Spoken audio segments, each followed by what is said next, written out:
look at all the pretty butterflies in the sky. I guess I'll just cross the street here.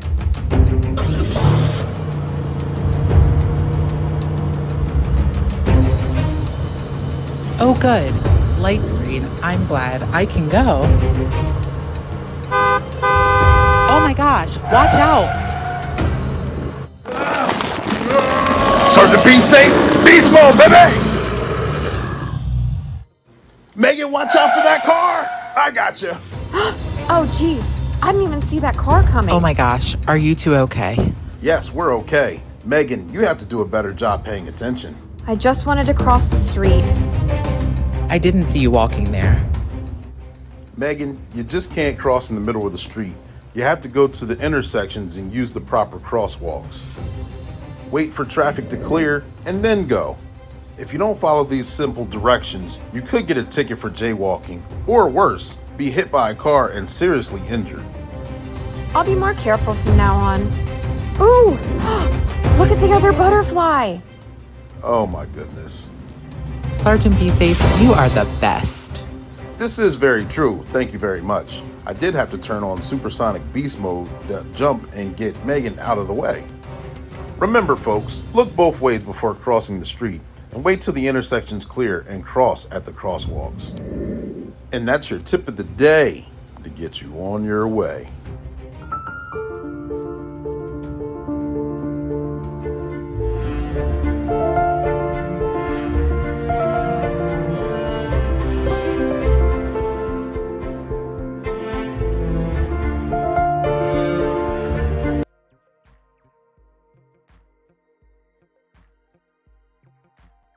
Hey, officer, your keys are in the door. I follow you on TikTok. I've already seen this. By the way, you don't have your seatbelt on, sir. If you'll pull right up there for me. You. Oh no, please don't walk over here. Please don't. Oh, okay. Hi! How can I help you?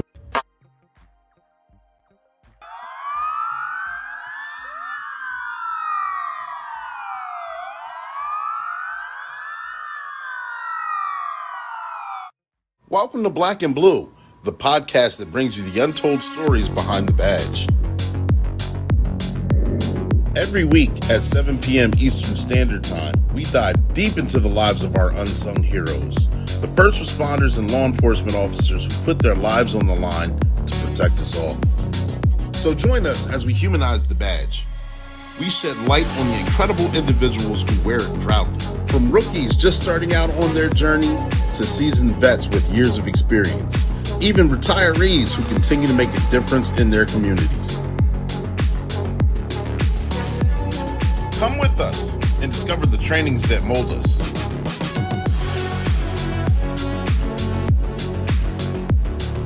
The unforgettable experiences that make us. And the publications that inspire us to push forward.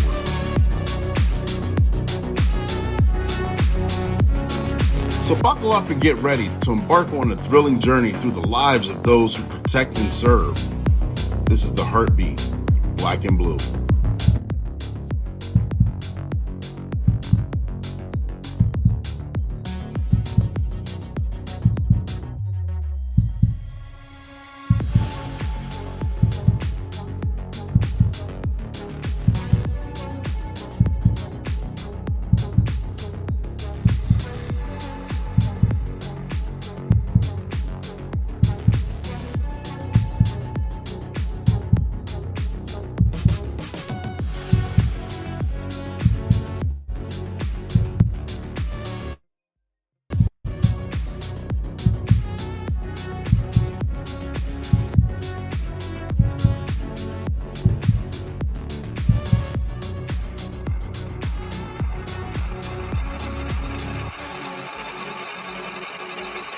Black and Blue, where the stories behind the badge are true.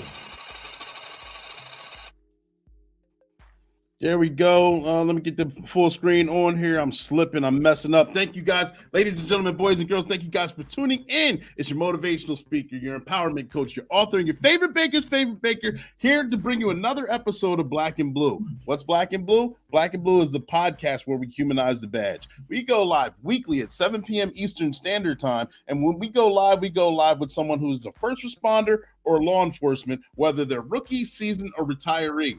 And we discuss their trainings, their experiences, and their publications. And we're not going to fall short today. We got an exciting show planned for you today. And I appreciate all of you that are tuned in and showing up. Make sure you guys hit that like button on the way in so we can get that algorithm. We're streaming on today 4 different platforms. Those of you that normally stream on the Facebook page, Black and Blue, there's an error code going on there. So I don't know what's going on. So hopefully you got the message to switch over to the Facebook page, Coach Clee. But we're on one page on Facebook, 2 on YouTube, and 1 on LinkedIn, either under Coach Clee, Clark Tent, Clee Tillman. You know, Clee, CLEE, stands for Continuing Law Enforcement Edutainment, aka the coldest, and we don't fall short. We're having a lot of fun doing it as we humanize the badge. Like I said, we're on 5 different platforms normally. I can't see who's in here. This is a live podcast, so if you're looking for that shout out, you got to put your name and where you're from in the comment section, and we'll give you the shout out that you're looking for. Also, if you have a question, you got to put your question in the comment section and we'll address it accordingly. Understanding that there's about a 5 to 10 second delay from the time that you post it till the time that we see it. So we'll go ahead and address those things there on the many different platforms. And if you're watching the replay, make sure you put your questions or comments in there as well, and we'll address them as best we can when we get to those things. All right. This platform, we get the right banner up here. Someone's got a comment in here. Hello from Texas, and we got that on there. Thank you for tuning in. Please tag, like, and share. We got, let me get this banner. Workwithclee.com. Workwithclee.com is the website. If you want to be a guest on the show, that's where you want to go ahead and get that into. If you also want to do voiceovers for Sergeant Be Safe, that's the website that you want to tune in for as well. Not only that, workwithclee.com is a website for One Way Publishing. One Way Publishing is the sponsor for this platform. One Way Publishing is a book publishing company where their motto is they can turn a mere thought into a book that's bought. So therefore, I've wrote 5 books myself, and others have wrote their books as well. Let me get these on here. We got Kay Childs. Took her over 20 years to get her book done. It's a poetry book. That's on Amazon. Make sure you guys check that out. That came out just before Christmas. We got Shayla and Sophia Thompson on here as well. They've done school assemblies. They've done church assemblies, gatherings, got their book out there. It's the dynamic duo, mother and daughter, got their first children's book out there, To Be So Tall. That's on Amazon as well. Make sure you guys check that out.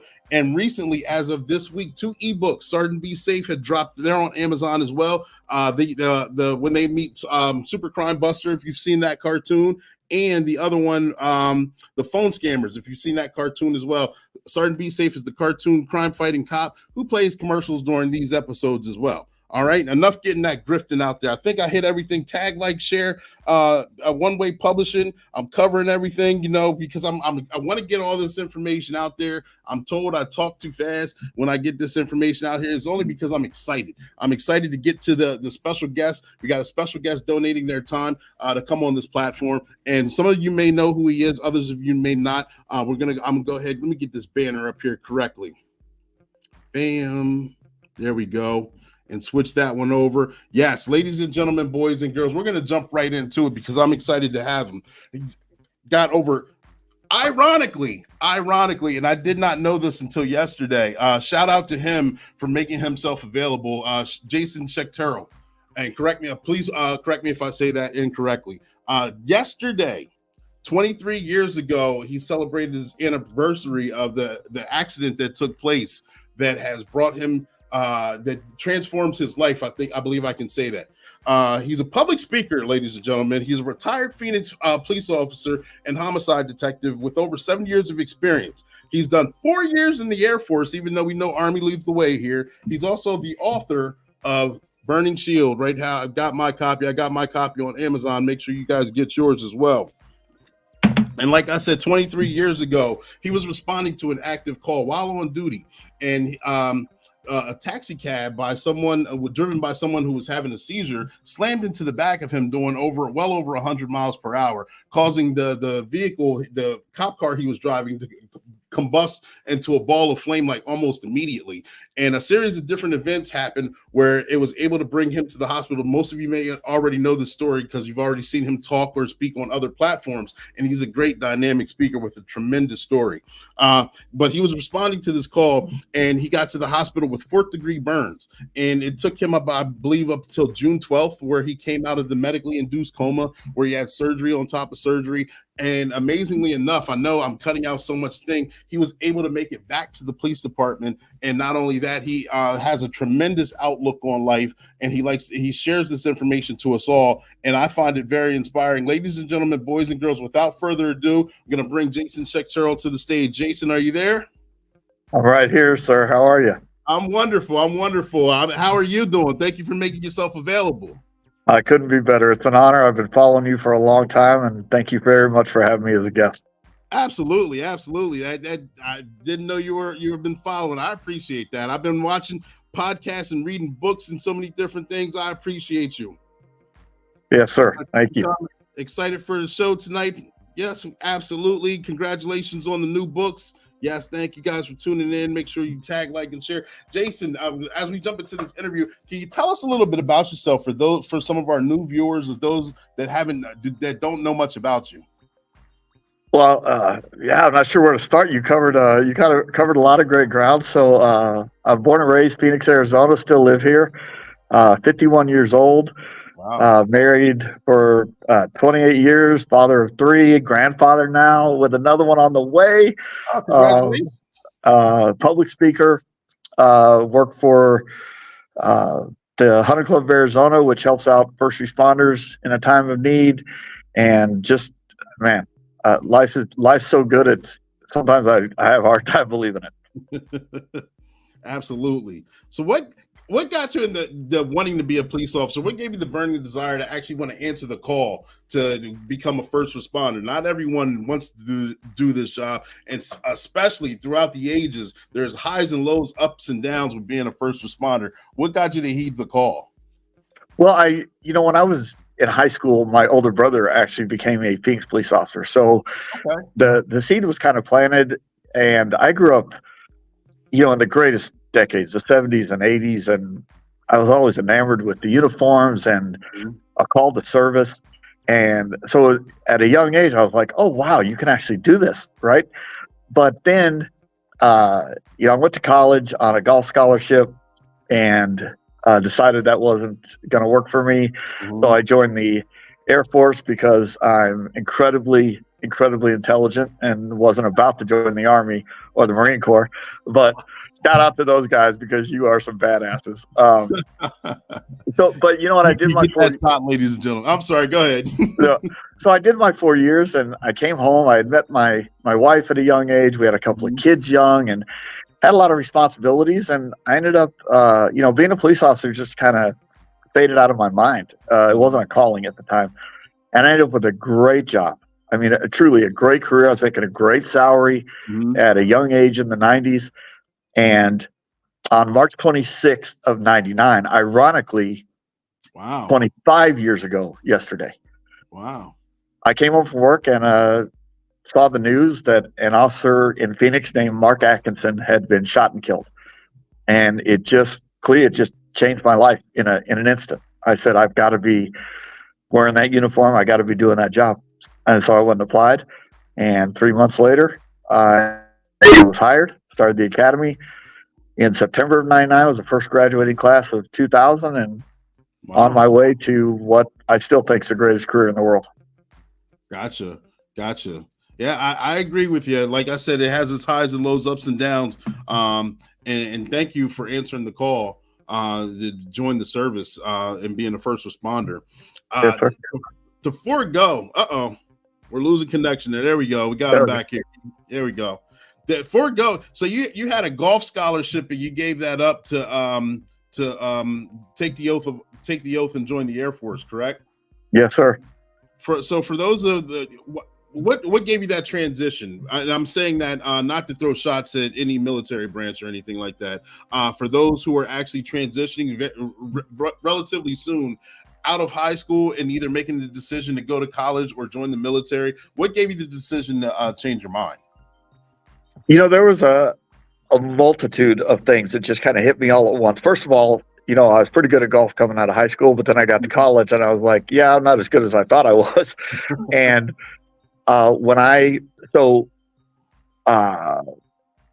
the end of my first semester is when the first Gulf War kicked off. Gotcha. And again, I've just always loved uniforms. I've always loved people in uniforms and wanted to serve. But the direct answer is my dad, my grandfather, they were in the Air Force. And so for me, I thought, all right, I'm going to join the Air Force. And of course, the first Gulf War lasted a whopping, 6 weeks? But I knew I needed some structure, discipline. I needed to get out of Phoenix and see the world a little bit. I didn't grow up with a lot of money, and I had an incredible childhood. Don't get me wrong, but right. I needed to get out and see the world and get that structure and discipline. So that was why I joined, and the reasons I joined the Air Force were just the lineage was so easy for me. Gotcha. Thank you for sharing. I got Ernie Stevens, former guest on the show, says, good evening, gentlemen. Thank you for tuning in. Got Austin C. Rhodes. We on here, Air Force all the way. Coach Coldest. He's another Air Force guy coming in here. Sorry. But the story, for those that haven't heard the story, can you explain to us in your own words what happened yesterday, 23 years ago for you? The tremendous story of the tragedy turned triumph, for lack of a better term, and correct me if I'm wrong, please. No, it's you're spot on. It's just unbelievable. It's been 23 years, but I just got out of probation. I was 14 months into my career. Mm-hmm. I changed squads. I wanted to ride with my best friend and my partner, who just recently got named the new chief of Chandler Police Department in Arizona. His name's Brian Chapman. I could not be more proud of this guy. And we're riding together every day. Life is good. My kids are good. I had 2 kids at the time, and 28 years old. And I just can't even tell you. Life was so good. Couldn't wait to go to work every day. Loved this job. There's nothing in this world like being a patrol officer on the streets of the city you grew up in. And so I went to work that day. It happened to be a Monday, and we were short-staffed, so my partner and I got separated into individual vehicles to cover our patrol zone. And it started at 3 p.m, supposed to work a normal 10-hour shift. And it was, a quiet routine shift. It's about the dumbest thing we ever say, right? But it's true. A couple of minor car accident calls, a couple of paper report calls, just wasn't much going on. So about 11:30 that night, a hot call came out of an unknown trouble, and it was not in my area of responsibility. So in one ear and right out the other. I paid no attention to it. Right. But the officers in that area were busy. So a few seconds later, dispatcher comes on, and now it's unknown trouble, found dead body, a lot of blood, sound like maybe a violent crime. And again, for a brief few seconds, I let it go. Nobody's answering. I wasn't doing anything, so I grabbed the radio and I said, I'll head that direction. So I got a long ways to go out of my patrol zone, code 3, lights and siren, to get there as quick as I can. And got to a pretty busy intersection in Phoenix, and I had a red light. What does it take, a second and a half to clear an intersection? Yeah. And just as I was going to proceed through that red light, my patrol car was struck from behind by a taxi cab. The guy was having an epileptic seizure. He was doing 115 miles an hour when he ran into me, and it caused my car to burst into flames and set into motion just an unbelievable chain of events that still continues to this day. Yeah, I can only imagine. To answer the call and have something like that take place, that's unfathomable. I know that I'm reading your book, ladies and gentlemen, boys and girls, and listening to a couple podcasts and news interviews you've been on. I commend you, just because I don't think, me personally, I would be able to have the bounce back that you continue to have. You're very positive. You're very inspirational. One of my favorite interviews of yours is a question I actually have for you, was your TED Talk. and your TED Talk, you're holding a ruler up there, and you explain so many different ironic things that take place, and the hash marks on the ruler itself, they all mean something, and you're like, what? You got 3 feet right here. And what can you do with 3 feet of? I'm taking your thunder. It's your story, but every day, if you have something to do for 3 feet, what can you do? I know I'm butchering it. Can you help me out with that? But I thought that was a tremendous video that I found on YouTube. Yeah, no, I'd be happy to help you out. So you got it right with the 3 feet. It's actually a yardstick. But the funny thing behind that, I got asked to do this TED Talk, and 2 days before, I was preparing for like 2 months, and 2 days before, I called them and I said, no, I'm not doing this, because I do public speaking for a living, and their rules, I can't even begin to tell you. I was like, y'all are crazy. I ain't doing it. So I'm still not a fan. I don't care who's listening. I'm not a fan of that organization. But they were like, no, you can't cancel on us. So I was like, all right, I have 13 minutes. That's all I get. And my presentations range from 1 hour to 4 hours. Right. And so I'm like, I got 13 minutes. And I had to really dig deep and think about how I was going to share this story in that amount of time. And I came up with this yardstick idea because I am such a believer in what we're able to feel, what we are forced to feel, the things that we love, the things that we don't. And so I grabbed this yardstick and I was looking at it. And some of the hash marks, there's hundreds of them on both sides, right? Some of them are long, some are short, but you can attach a different emotion to each one of these. It's just amazing how we are designed as human beings to feel these different things.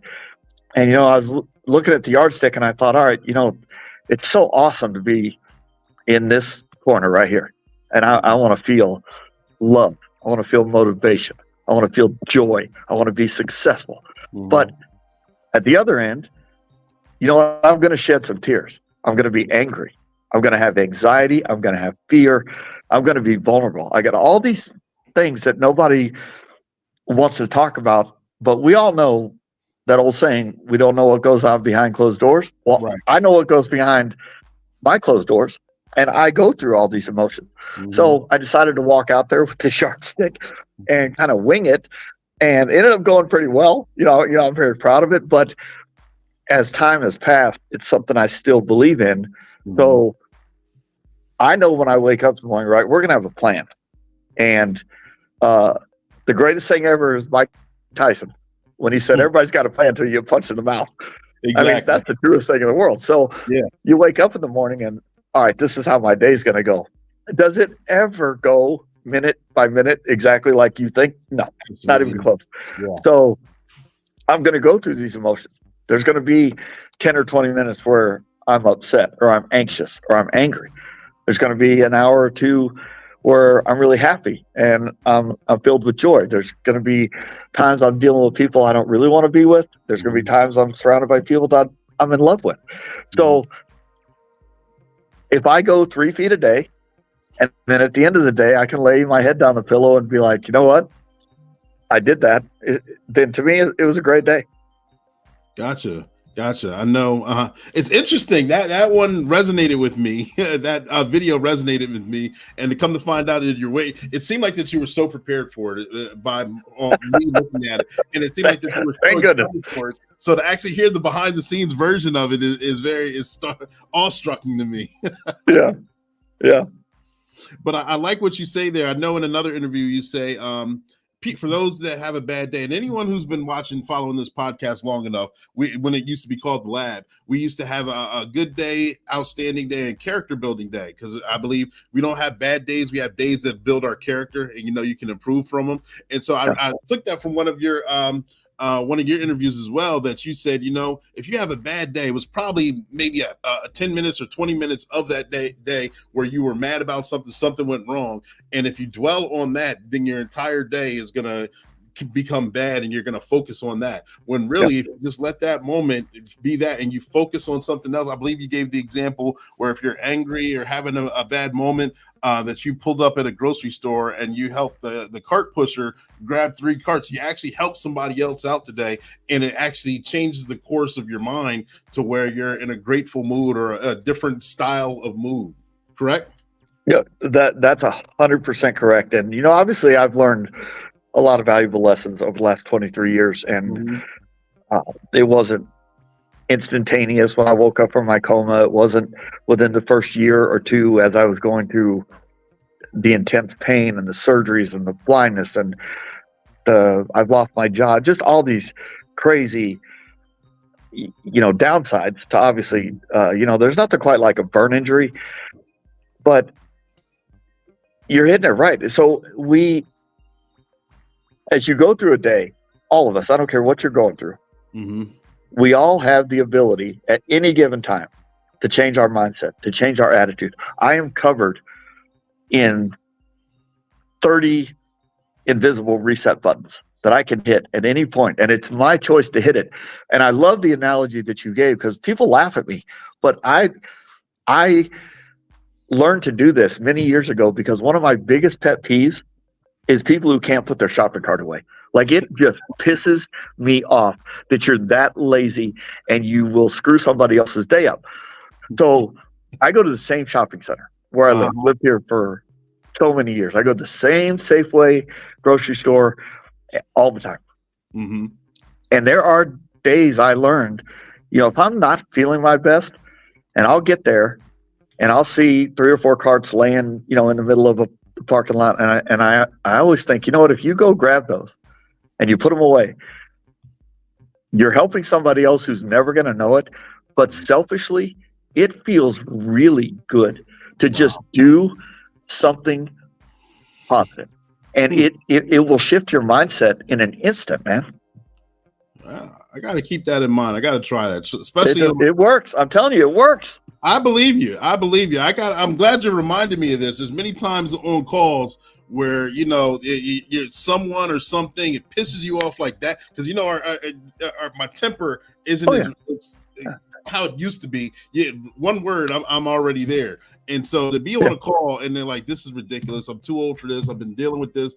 We've been here 30 times within the past 2 weeks, and it continues to happen. In that moment, to go somewhere in your mind or to be able to do something different to just kind of change the mindset is tremendous. Yeah, because, when you go home and somebody you love says, hey, how was your day? First of all, who are we to say, today sucked. I had a horrible day. No, you didn't. You had a bad 20 minutes, or maybe you had a bad couple hours, but to carry that through, that's on you or on us. And it's our choice. And then, one of my favorite things, and I learned this a long time ago, I'm not going to bleed on somebody who didn't cut me. So like that.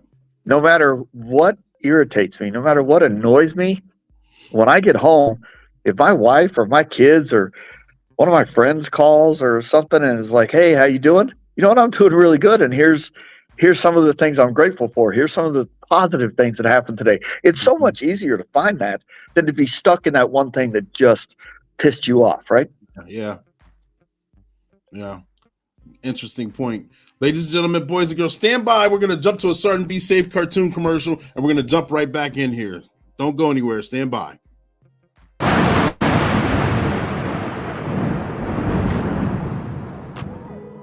This is a good drink. I like this place. I like it too. Mario, let me get another one. Well, jeez Louise, you guys each had enough. Hey guys, don't you guys look nice? Now you fools want to show off. She's talking to me. No, dummy. She's talking to me.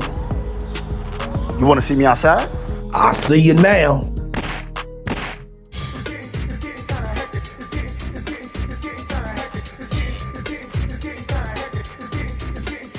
They're fighting over me. Hey, you guys need to break it up. You're wrecking my place. Hey, Sergeant Better Safer, I need you here now. Welp, I got a few pics of them. I'm out.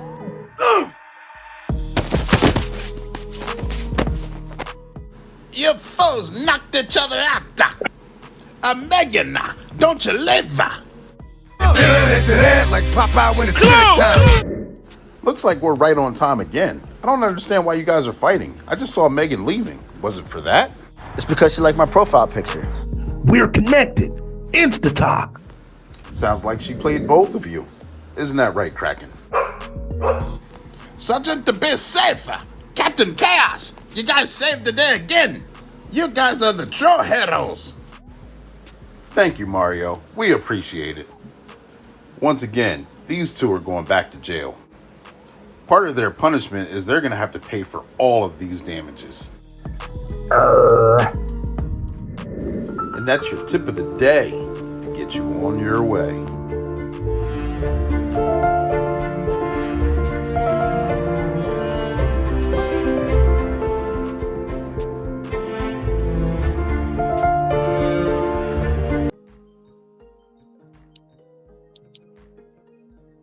And we're jumping right back into it. Let me move this off of here. There we go. Ladies and gentlemen, boys and girls, thank you guys for remaining there. And those of you who just tuned back in, we got Jason Schechterle here explaining his tremendous story on what happened 23 years ago. We're explaining his book.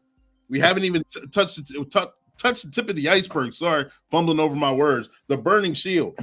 Jason, how much of a fight was it that after you came out of your coma and after you had to get surgeries and through the pain and the emotions to actually want and get your job back at the Phoenix Police Department? Well, it was a hell of a fight as far as emotionally, spiritually, mentally, and of course, physically. Again, there's nothing quite like a burn injury, and I survived an injury that nobody survives. I mean, 4th-degree burns to your head, neck, face, shoulders to my hands, amputated fingers, blindness for 9 months. So the fight was pretty bad. But, you know, when you look back on it, I guess when you're in it, just like you, if you'd have told me the morning of March 26th, here's what's going to happen, I'd have just ate my gun. I'd have been like, no, I can't do that. Right. So when I was in the fight, it didn't seem. I mean, it was hard. Don't get me wrong. The pain, the fear, the fights I had with my wife, the struggles I had, trusting some of the doctors, just finances, you name it. And yeah, I was in the fight. I truly was in the fight of my life.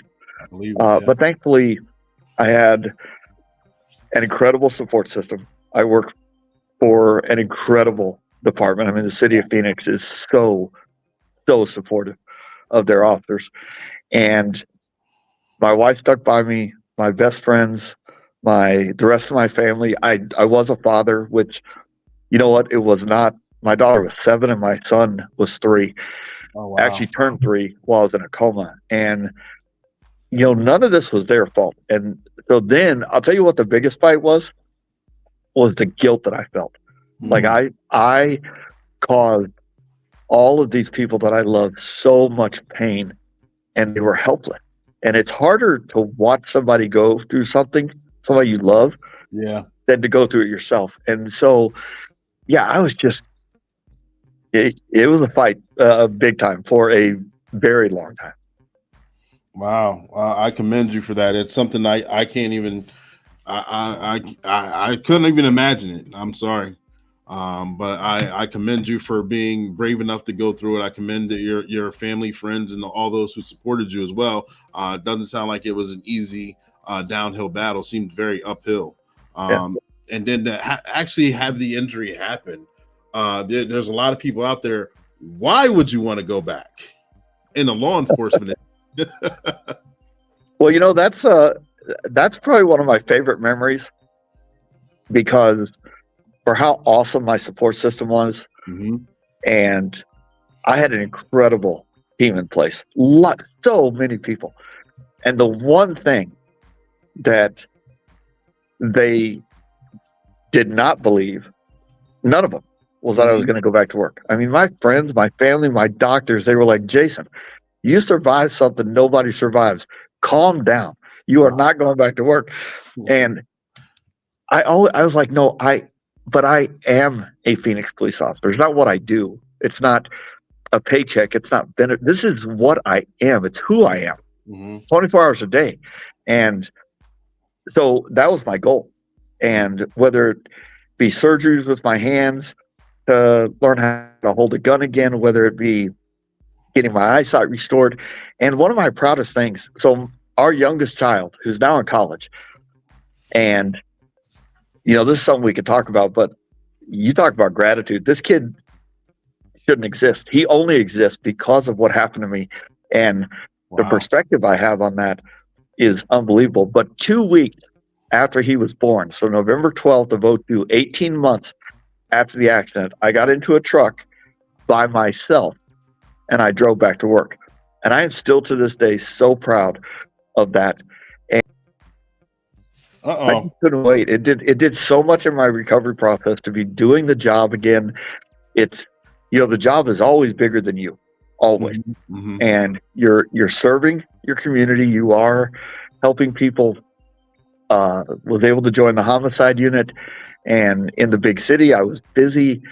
And yeah, I might not have done the career the way I wanted to for as long as I wanted to.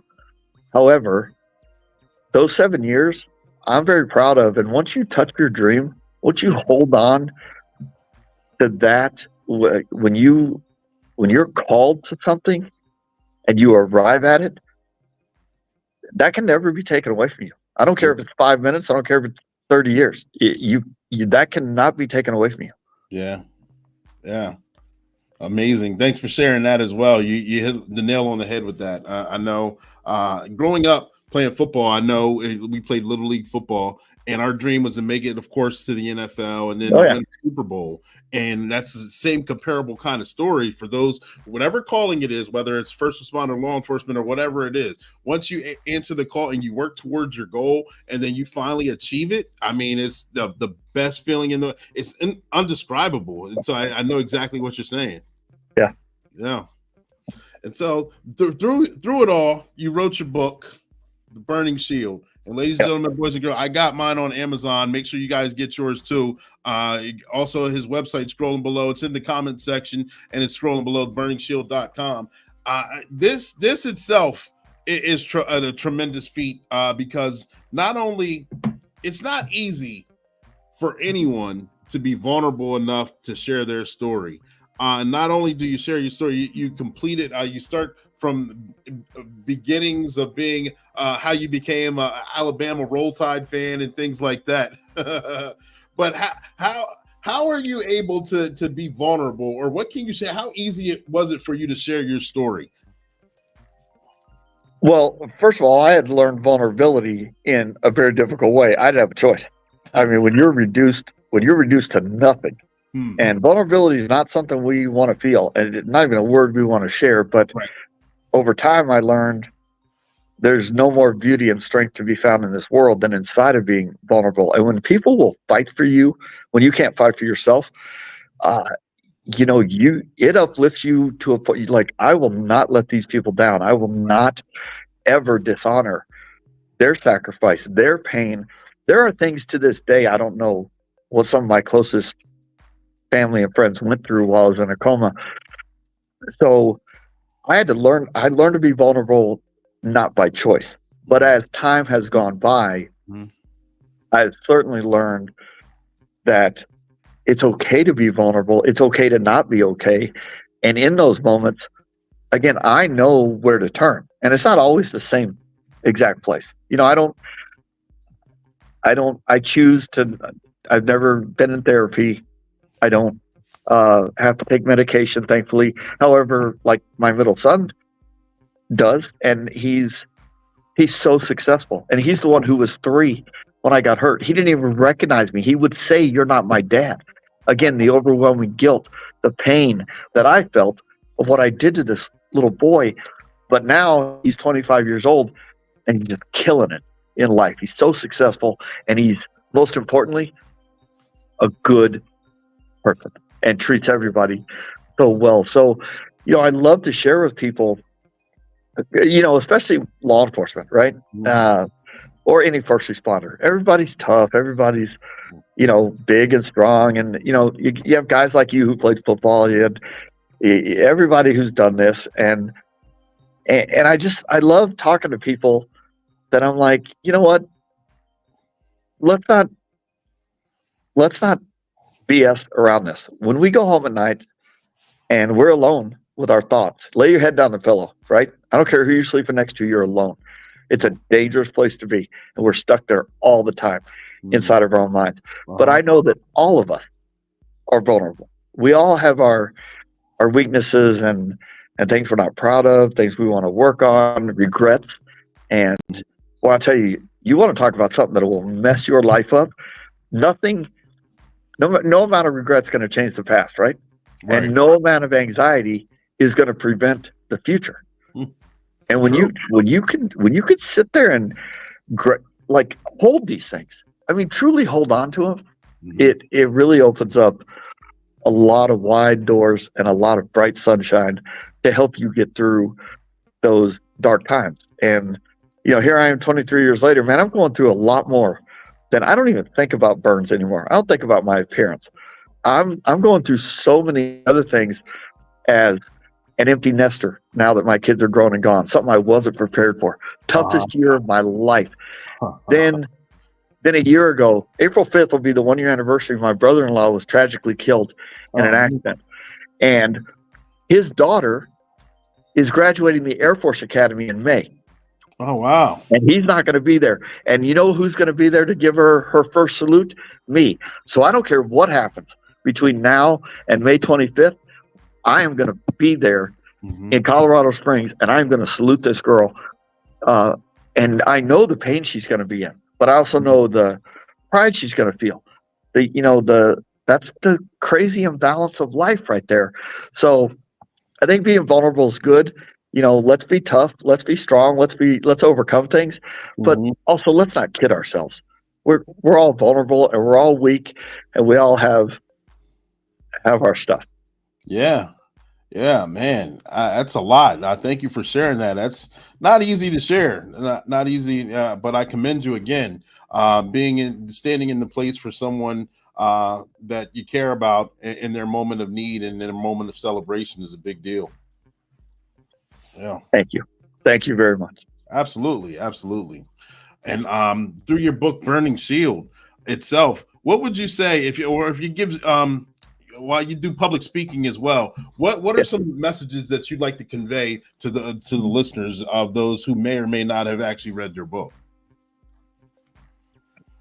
Well, the thing I like to share is, first of all, I think this is the most important thing. We get real caught up in other people's lives, especially in the day and age we live in with social media, right? And you got to remember, whatever you're seeing on social media, you're seeing their highlight reel. Yeah. And don't compare your behind the scenes. And the way I talk about this is comparison is the thief of joy. We're going to be jealous or disappointed that we don't have a better car, a better house, more money in the bank, whatever.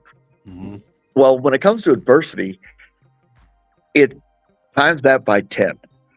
And I have people all the time, Cleve, they come up to me after my talk and they say, wow, Jason, you make my problems look small. And I'm like, okay, either you didn't listen or I suck at public speaking. I don't know which one it is.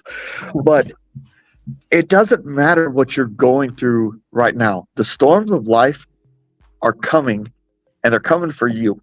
Your storm is not going to look like mine. It's not going to feel like mine, but that doesn't take away from what it is. And I use the example of somebody like in a wheelchair, okay? When I see that, immediately I have gratitude that I have my legs and the ability to walk. I have compassion. I have respect. And I love chatting with them because we're both in a position that we can say, I have no idea what you've been through. However, when that interaction is over and I go on about my day, it doesn't fix my eyesight. It doesn't grow my hair back. Yeah. It doesn't make me pretty again. So why am I going to be like, well, I don't have it as bad as that person? That maybe that's true, but we get too wrapped up in pushing aside or insulting our own adversity. So I don't care if tomorrow you get a flat tire on the way to work. I don't care if it's catching on fire. Whatever it is in the moment, you got to overcome it, get through it, get stronger, build your resilience muscle.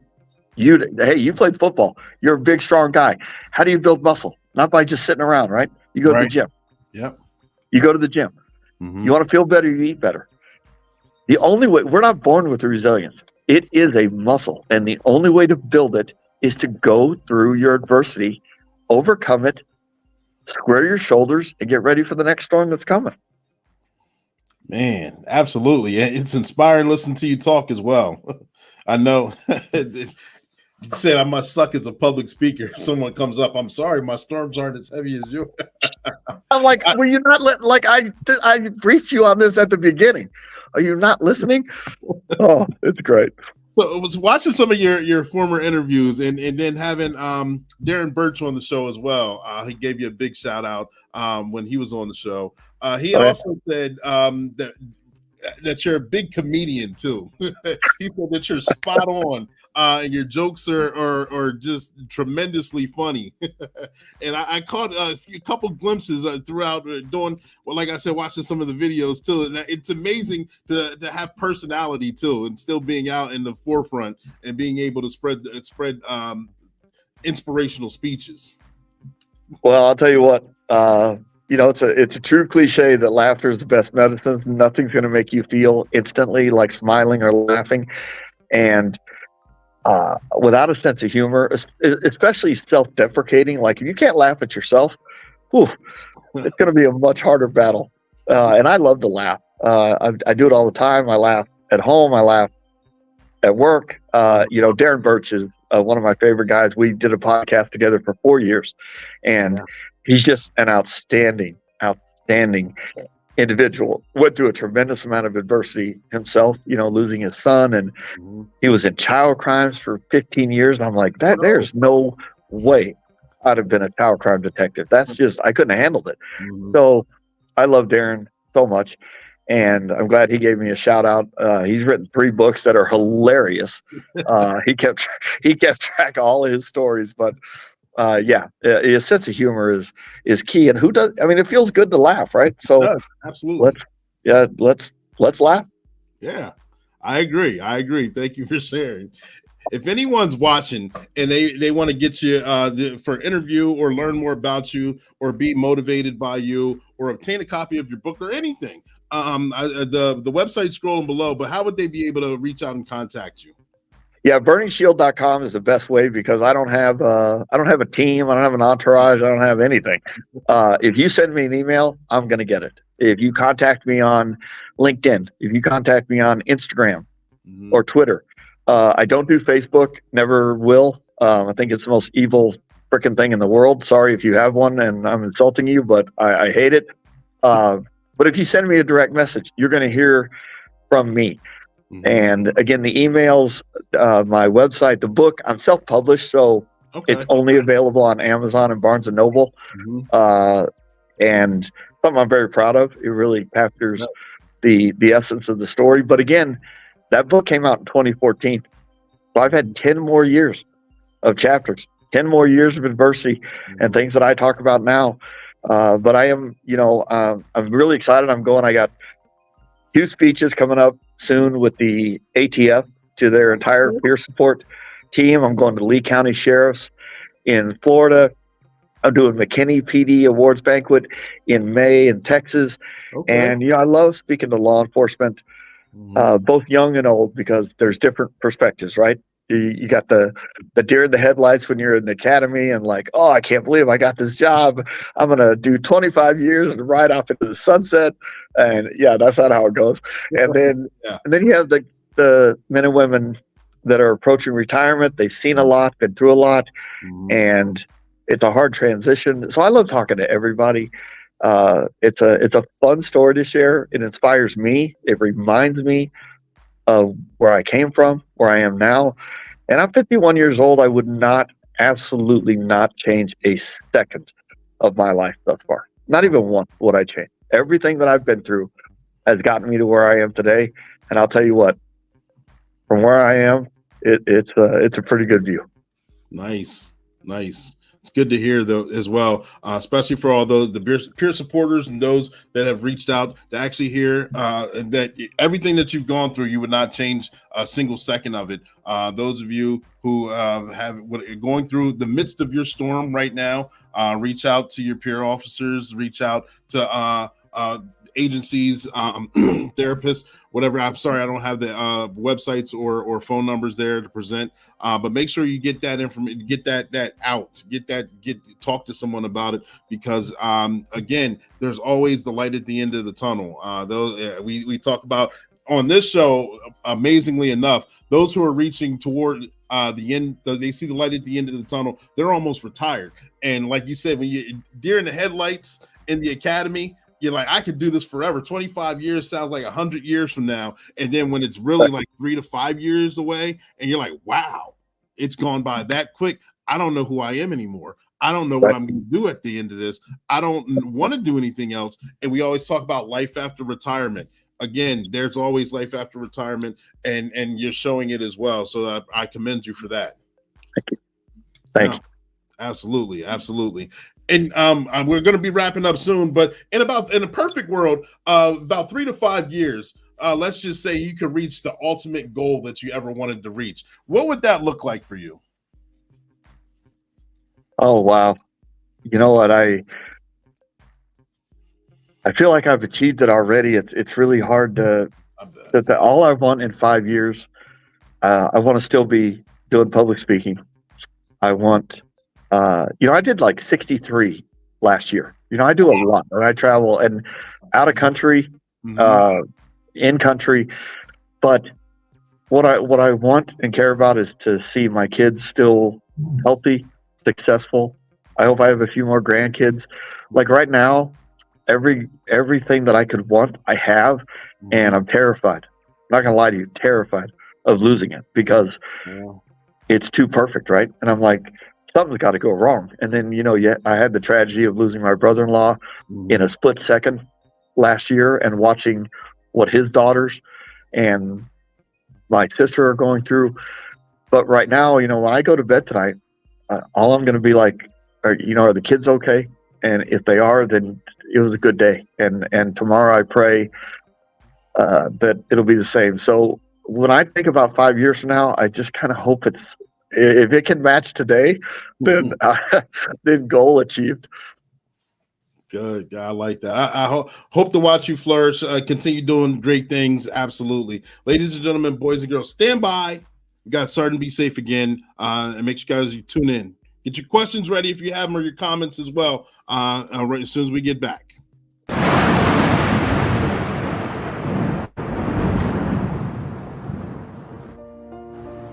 Your Honor, we have undeniable evidence that Chance Wilder attempted to hack into multiple bank accounts and steal money. We request the maximum penalty. That's right, Your Honor. Chance Wilder is a menace to society, and we must put an end to his hacking shenanigans. Objection, Your Honor. My client is innocent until proven guilty. We believe there's been a misunderstanding. Chance Wilder is a misunderstood genius, not a criminal. Order in the court. Let's hear the defense's case. Your Honor, I present to you Chance Wilder's latest creation, the Hacker Helper 3000. This incredible software was designed to protect innocent people from cyber threats. Chance's intentions were pure. Objection, Your Honor. This is just a ploy to distract us from the real issues at hand. Indeed, Your Honor. We even have evidence of Chance Wilder's hacking attempts. He's gone so far to have left the digital signature saying, "Catch me if you can." Chance Wilder, I've heard both sides of the story. Hacking is illegal. Since you like to take wild chances, I sentence you to community service, where you use your skills for good, helping organizations protect themselves from cyber threats. Man, no money and community service? Shut up and take the deal. Well, there's another good job done by our district attorney, just in case. It was a team effort. And there you go, folks. Justice was brought to Chance Wilder, but I'm pretty sure he'll be up to his shenanigans again. So tune in, and that's your tip of the day to get you on your way.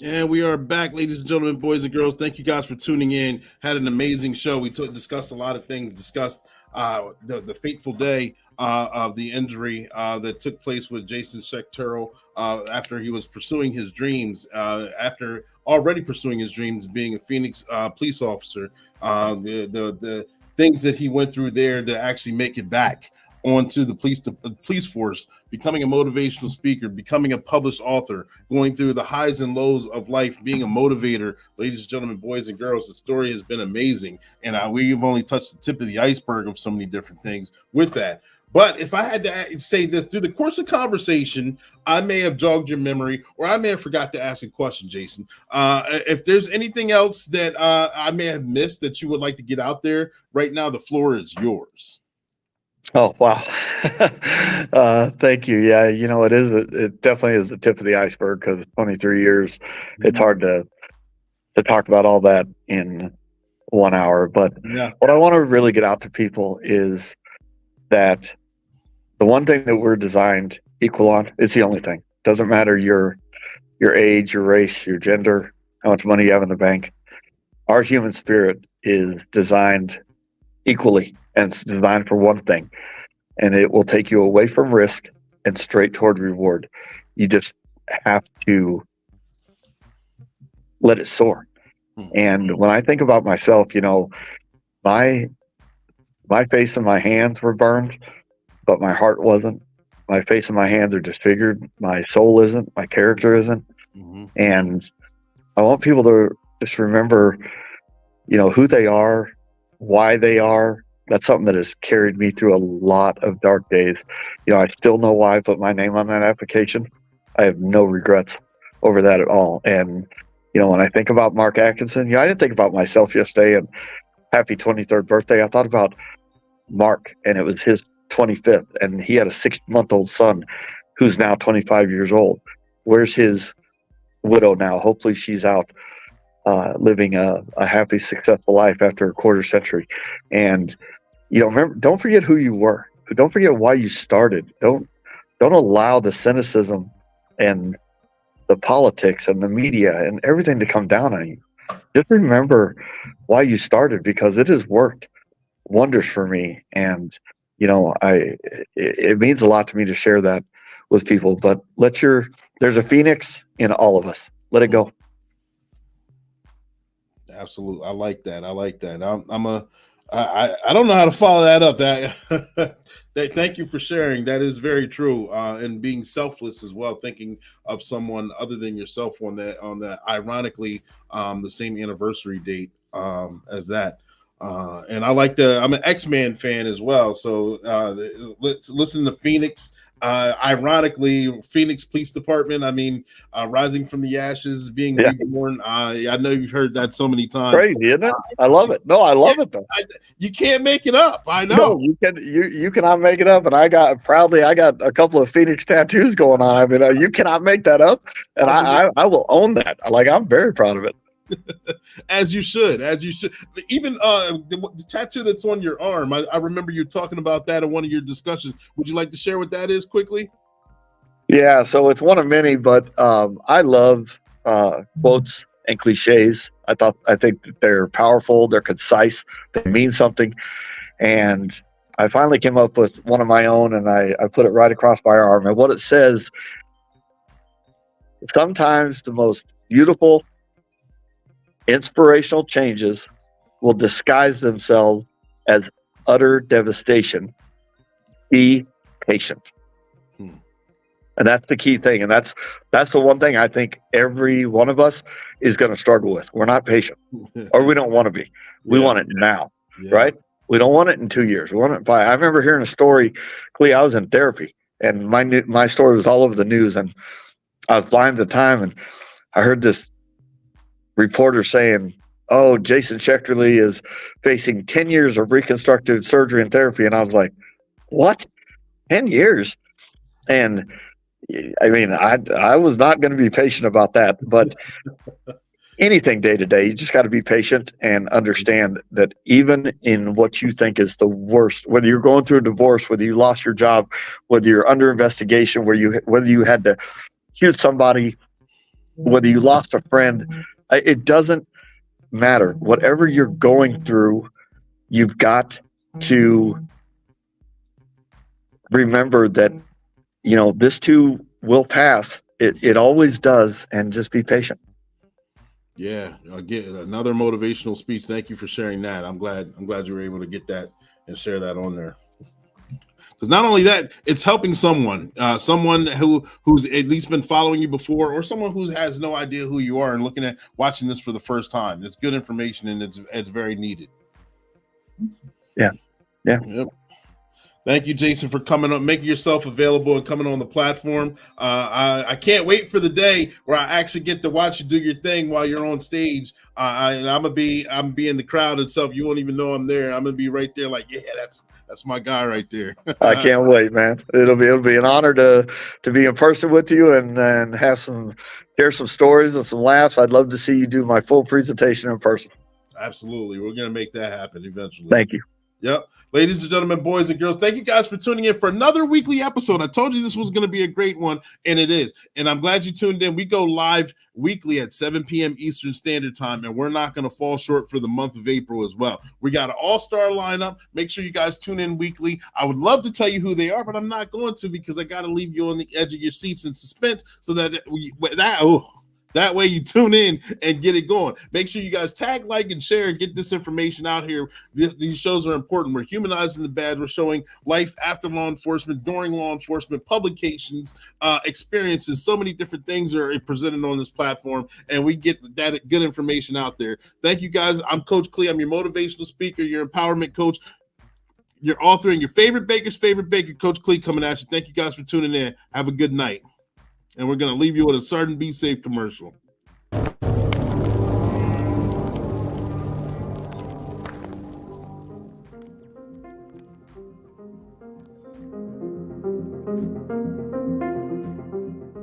Excuse me, madam. You're standing still in a no parking zone. If you don't get a move on that body, I'll be forced to give you a ticket. Hey, it's Sergeant Be Safe. Danger! Danger! Excuse me, ma'am. The sign says no parking. I'm not parking. I'm just running into Dunkin' Buck to get my coffee. You are parked. You're outside of your vehicle and you're illegally parked in a fire lane.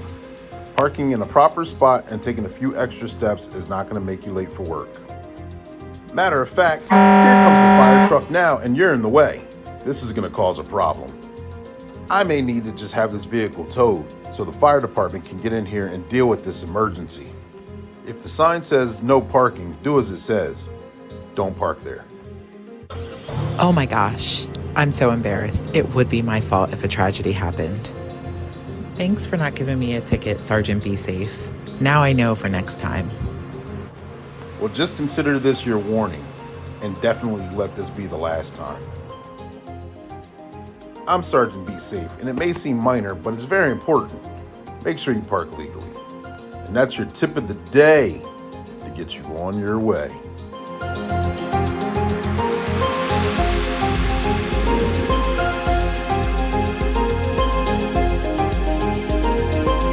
Subscribe now. I'm not a bad cop. I never once said you were. It would be real simple if the problem was bad cops. It ain't.